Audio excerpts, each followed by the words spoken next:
I wonder if you could talk a little bit about forgiveness. Well, non-physical never forgives, because non-physical never condemns to begin with, so there's nothing to take back. And that's sort of what forgiveness is. It's a reclaiming of connection after a disallowing of it. So when you think in terms of what we've been talking about here together today, which thought feels better? A feeling of forgiveness always feels better than a feeling of blame. In other words, a feeling of forgiveness is conducive to connection. A feeling of unforgiveness is a feeling of resistance and not allowing. So we would encourage you, if you are in a place of not feeling forgiveness about something, we would encourage you to give forgiveness, because in the giving of forgiveness, you're releasing the resistance and allowing your vibration to raise, no matter what the subject. What do you think? I think that's a great idea. And I think I sort of get it conceptually, but I don't seem to be able to do it. Well, give us a subject and let's chew a little bit.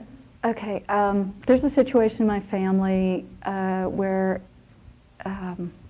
there's issues with my sister, where she's taken things from me and where she's done a kind of some strange things around relationships.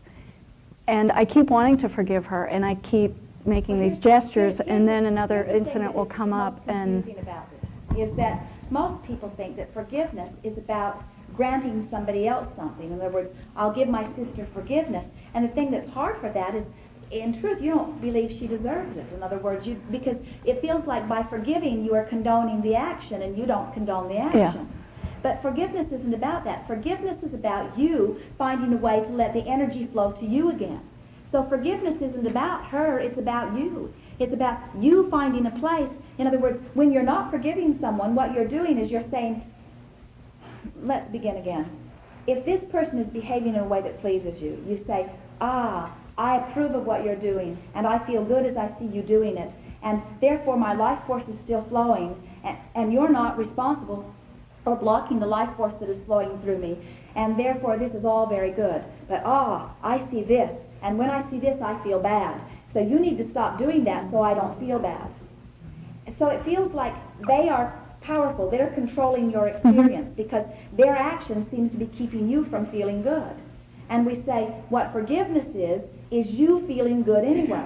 What forgiveness is you saying, forgiveness is exactly what unconditional love is. Yeah. It's saying, I'm no longer going to use you and your action as the excuse to not allow life force to flow through me.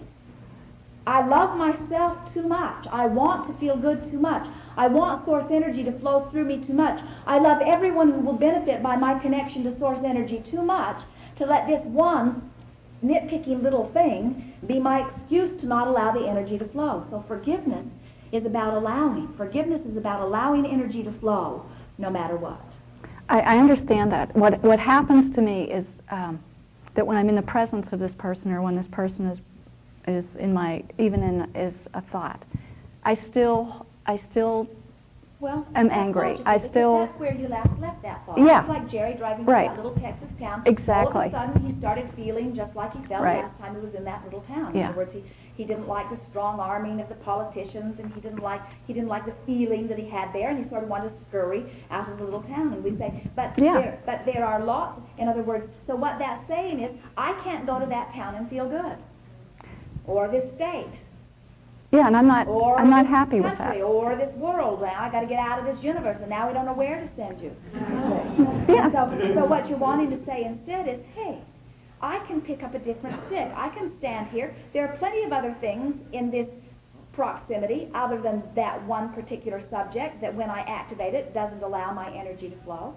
Even within my sister, even within this one person, there are sticks where I vibrate here and sticks where I vibrate here. I'm just going to pick up the ones where I vibrate here because I'm in control of what I give my attention to. I'm in control of what I give my attention to. You're so free you can choose bondage.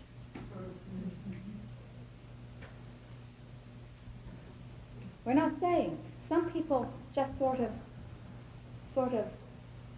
evoke from you those feelings. And sometimes it's easier to just go away and never see them again. Yeah, that's my impulse. That blasted person is a sister? What if there's someone who keeps activating themselves in your experience with all that family stuff. And in other words, some people just can't walk away, not without giving up a whole lot of other stuff that you want. So then you say, soulmates, huh? Tormenting each other into awareness of unconditional love. In a position where I've got two choices. I can either cut and run and give up a whole lot of other stuff with it, never look back, or I can stand right where I am, set my own tone, and evoke from wherever I am that which feels good to me. The thing that's so irritating about this is that when you want to feel pure positive energy, when you want to feel the extension of the source energy that is you, and you see something that causes you to feel less than that, there's a tendency to say, that's got to change. And we say, if you had the power of influence to make that change, as soon as you turn around, there'll be something over there, and something over there, and something over there.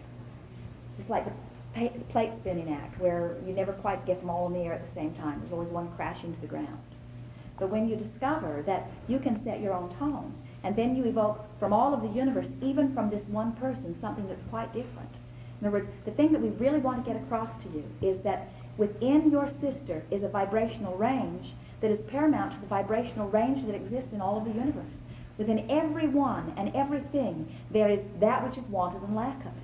And so if you keep getting that which you are not wanted, it's because you keep finding that as your point of focus, vibrating there, and then soliciting that forth predominantly. Now that sounds, we know we're making it sound like it's all you're doing.